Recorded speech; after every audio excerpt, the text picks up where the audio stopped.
एक छोटे से गांव में कबीर नाम का एक लड़का रहता था। वह बहुत बुद्धिमान था, लेकिन उसकी एक बड़ी समस्या थी। वह कभी भी किसी काम पर ठीक से ध्यान केंद्रित नहीं कर पाता था। उसका मन एक बेचैन पक्षी की तरह एक विचार से दूसरे विचार पर उड़ता रहता था। जब भी वह पढ़ाई शुरू करता या कोई महत्वपूर्ण काम करने बैठता, थोड़ी ही देर में उसका ध्यान भटक जाता। कभी उसे खेल याद आने लगते, कभी दोस्तों की बातें, तो कभी उसका मन मोबाइल की तरफ चला जाता।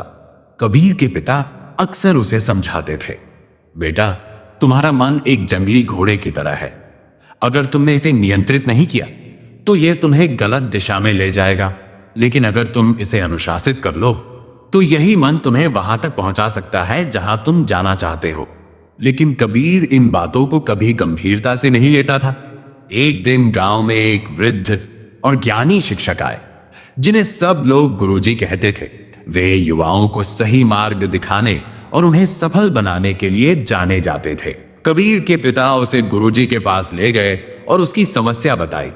गुरुजी मुस्कुराए और कबीर को पानी से भरा एक छोटा सा गिलास देते हुए बोले, इस गिलास को पकड़कर मेरे बगीचे का एक चक्कर लगाओ, लेकिन ध्यान रहे, एक भी बूंद पानी नहीं गिरनी चाहिए।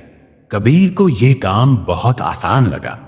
वह गिलास लेकर चल पड़ा, लेकिन जैसे ही वह बगीचे में चला, आसपास चिड़ियों की चहचहाहट सुनाई देने लगी, पत्तों की सरसराहट होने लगी और कुछ बच्चे हंसते खेलते दिखाई दिए। हर बार जब उसका ध्यान इधर उधर गया, गिलास से पानी छलकता गया। जब वह वापस लौटा तो गिलास का आधा पानी गिर चुका था। गुरुजी ने पूछा, इतना पानी क्यों गिर गया?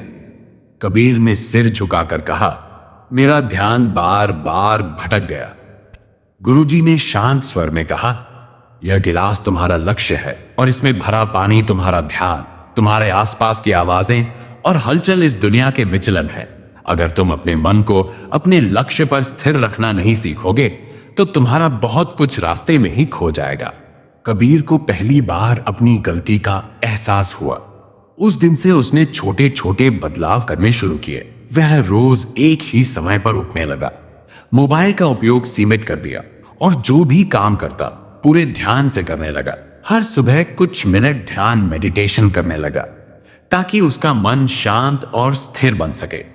शुरुआत में यह सब उसके लिए बहुत कठिन था। उसका मन अभी भी भटकता था, लेकिन हर बार वह उसे वापस अपने काम पर ले आता।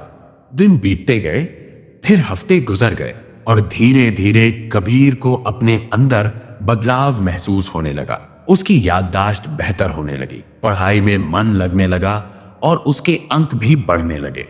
एक साल बाद एक बड़ी राष्ट्रीय प्रतियोगिता की घोषणा हुई। छात्रों को सीमित समय में कठिन समस्याएं हल करनी थी। कबीर ने भी उसमें भाग लिया। प्रश्न बहुत कठिन थे, कई छात्र घबरा गए, लेकिन कबीर शांत रहा। उसने एक एक प्रश्न पर उसी तरह ध्यान केंद्रित किया, जैसे गुरुजी ने उसे पानी के गिलास के माध्यम से सिखाया था। जब परिणाम घोषित हुए तो कबीर उस प्रतियोगिता का विजेता बना। पूरा गांव उसकी सफलता से खुश था। सभी लोग उसकी प्रशंसा कर रहे थे और गुरुजी गर्व से मुस्कुरा रहे थे। कबीर ने साबित कर दिया था कि अनुशासित मन प्रतिभा, भाग्य और बुद्धिमत्ता तीनों से अधिक शक्तिशाली होता है। उस दिन के बाद से कबीर पूरे गांव में उस लड़के के रूप में जाना जाने लगा, जिसने अपने मन पर विजय पा ली थी।